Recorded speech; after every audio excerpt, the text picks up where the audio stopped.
ओम शांति। आज का बहुत विशेष टॉपिक है, क्या हम अमृत वेले के समय पर ही योग क्यों करना जरूरी है? क्या हम किसी और समय पर याद नहीं कर सकते हैं, मेडिटेशन नहीं कर सकते हैं? और यदि अलग टाइम पर मेडिटेशन करेंगे तो प्राप्ति में कोई अंतर आ जाता है। तो सुबह जब हम अमृत वेला उठ करके बैठते हैं तो उस समय हम कैसे अपनी झोलियों को वरदानों से भरपूर करेंगे, कैसे हम सर्व गुणों को संपन्न बनाएंगे। तो आज हम इन दो बातों के लिए हम बातचीत करेंगे। तो सबसे पहले बात करते हैं कि अमृत वेला क्यों जरूरी है। क्यों जरूरी है कि हमें सुबह सुबह उठ करके परमपिता परमात्मा को याद करें अथवा मेडिटेशन करें।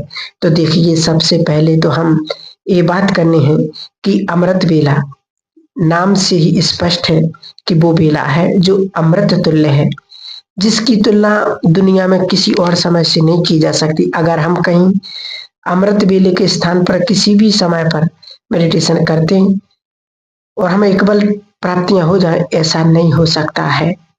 देखिए, छोटे से एग्जाम्पल से समझते हैं कि जब जो बड़े बड़े शहर होते हैं वहां पर जो पानी का आने का एक टाइम फिक्स होता है और उस पानी को किसी भी प्रकार की कोई बंदिश नहीं हो सकती। आप जितना चाहें उतना स्टोर कर सकते हैं। मान लीजिए आपने नहीं उठ पाए या किसी भी कारण आप पानी को नहीं भर पाए, नहीं स्टोर कर पाए, तो फिर आपको क्या करना पड़ेगा? आपको अपनी बकेट लेकर के डोर टू डोर जाना पड़ेगा, हर एक का दरवाजा खटखटाना पड़ेगा। उस समय कोई पानी ना दे सके क्योंकि आप पूरी जरूरत पूरी नहीं कर सकते हो तो उस पानी से। और वो लोग जिन्होंने उस समय उठ करके उस समय का फायदा उठा करके अपने सारे बर्तन भर करके रख लिए हैं, तो वो पूरा दिन खुले से भी अपना यूज करेंगे और कोई भी जरूरतमंद आता है तो उसको भी मदद कर सकते हैं। ऐसा होता है ना। उसी प्रकार परमपिता परमात्मा भी ये कहते हैं कि अमृत वेला वो समय है जब मेरा दरवाज पूरा खुला होता है, किसी के ऊपर कोई प्रकार की बंदिश नहीं होती है। आप जितना चाहें, जितना समय चाहें, आप आओ मेरे पास और अपनी झोलियों को वरदानों से, शक्तियों से, गुणों से भरपूर करके ले जाओ। मैं वो सागर हूँ जिससे आप जो चाहो तो लोटा भर के ले जा सकते हो, बाल्टी भर के ले जा सकते हो, या पूरे के पूरे सागर को भी ले जा सकते हो। इसलिए इस वरदानी समय को, अमृत वेले के महत्व को समझना है।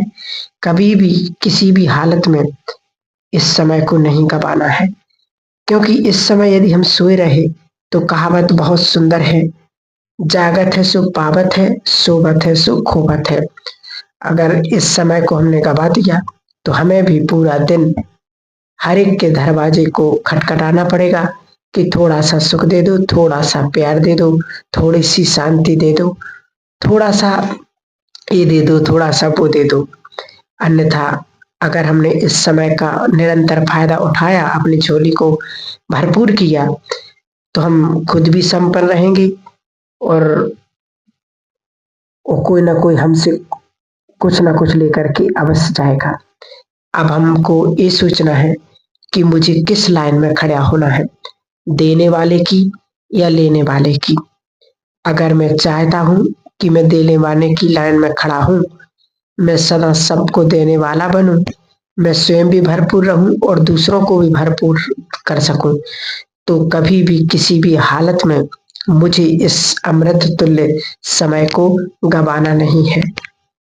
और दूसरा, इसका सबसे बड़ा कारण क्या है कि जैसे किसी भी जमीन को पूरी तरह से समतल कर दिया जाता है, उसको तैयार किया जाता है, तो उसके पश्चात आप जो भी उसमें बीज डालेंगे वो फल अवश्य देगा। ऐसा होता है ना। तो ठीक जब हम पूरी रात सोते हैं तो हमारा मन बिल्कुल शांत होता है और हमारा आंतरिक मन जागृत हो जाता है, जो बहुत शक्तिशाली होता है। कहने का भाव कि जो ये मन रूपी धरनी है वो निरंतर साफ है, आप इसके अंदर जो भी बीज डालेंगे देंगे, विचार डाल देंगे, तो वो फल अवश्य देगा।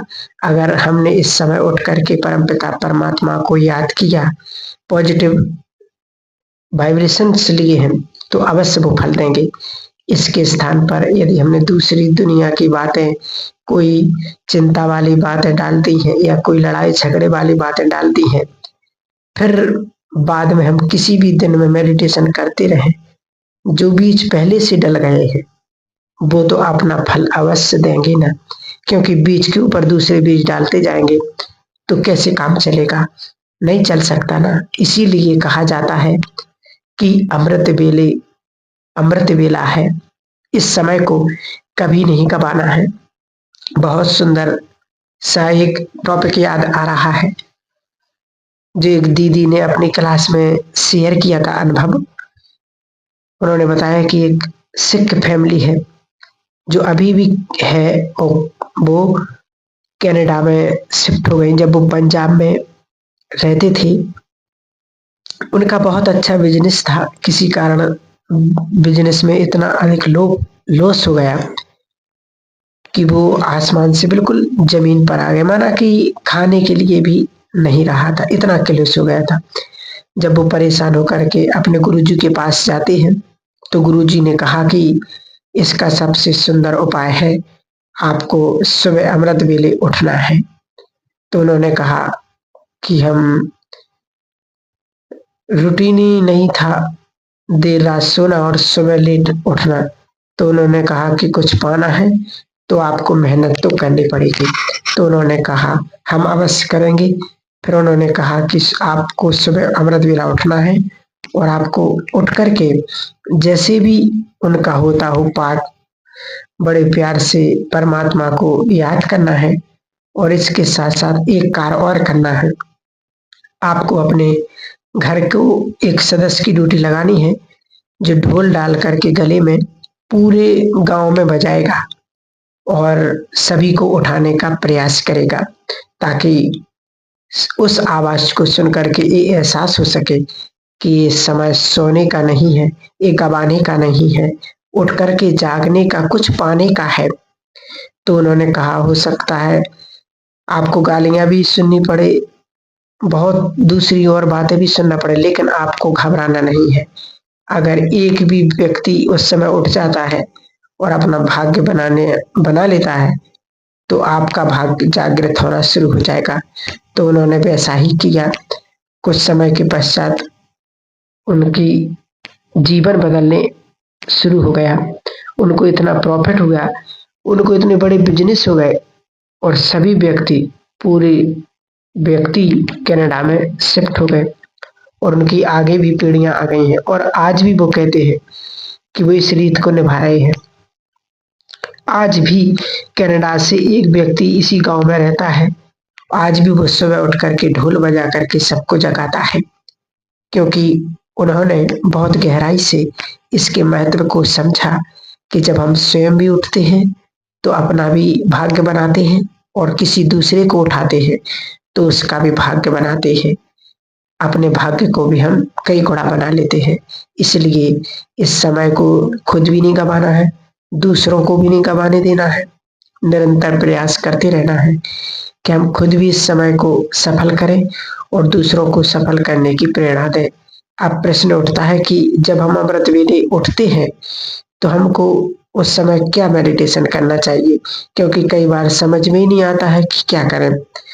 पर परमपिता परमात्मा को बहुत सुंदर समझाने देते हैं कि रात को सोने से पहले अपनी प्लानिंग बना करके सो कि मुझे ऐसे ऐसे योग करना है, ताकि सुबह उठ करके कोई भी प्रॉब्लम ना आए, क्योंकि ये सोचने में समय ना चले जाए कि क्या करूं, कैसे योग करूं, तो कई बार हमें समझ में ही नहीं आता है।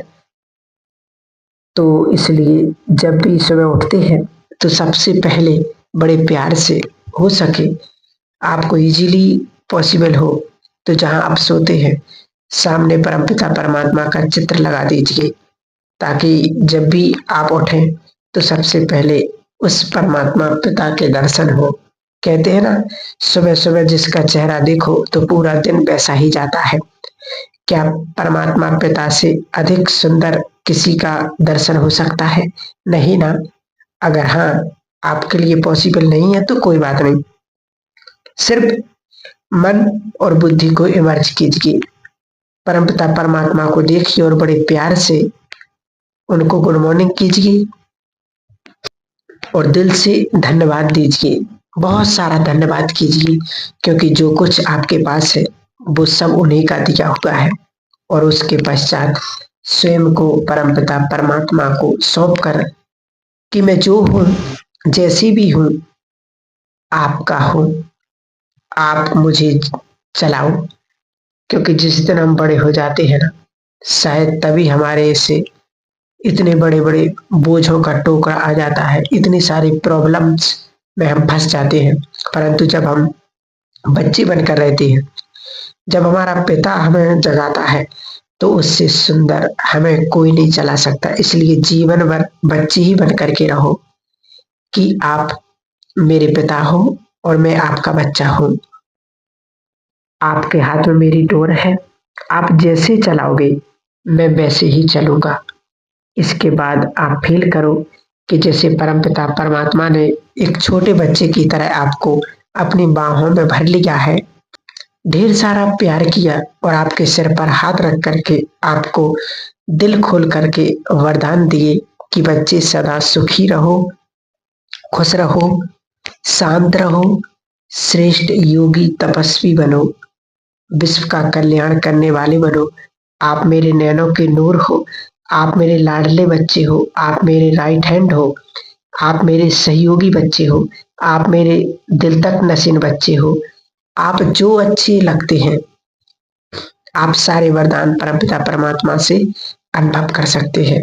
और उसके पश्चात आपको बड़े प्यार से परमपिता परमात्मा से रुझान करनी है, बातचीत करो।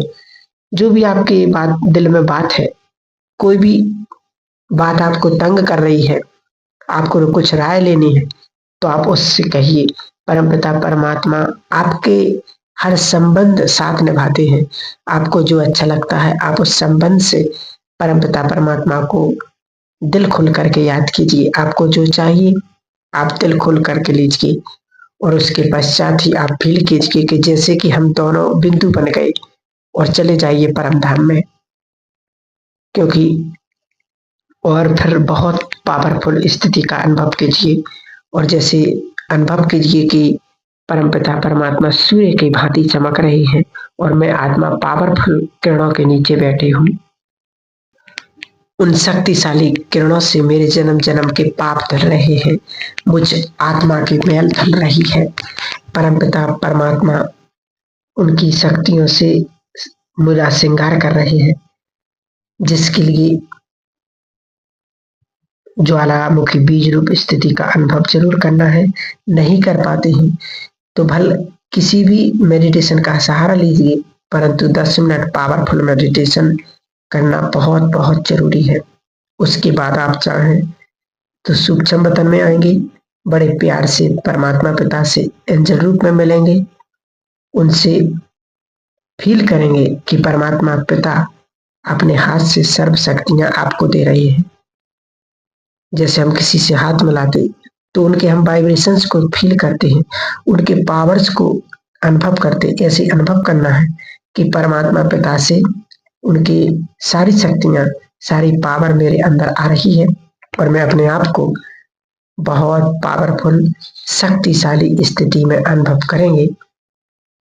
और उसके पश्चात दोनों चलेंगे एंजल के रूप में विश्व ग्लोब पर और विश्व ग्लोब पर बैठकर के संपूर्ण संसार को शांति, प्रेम, सुख के वाइब्रेशन देंगे।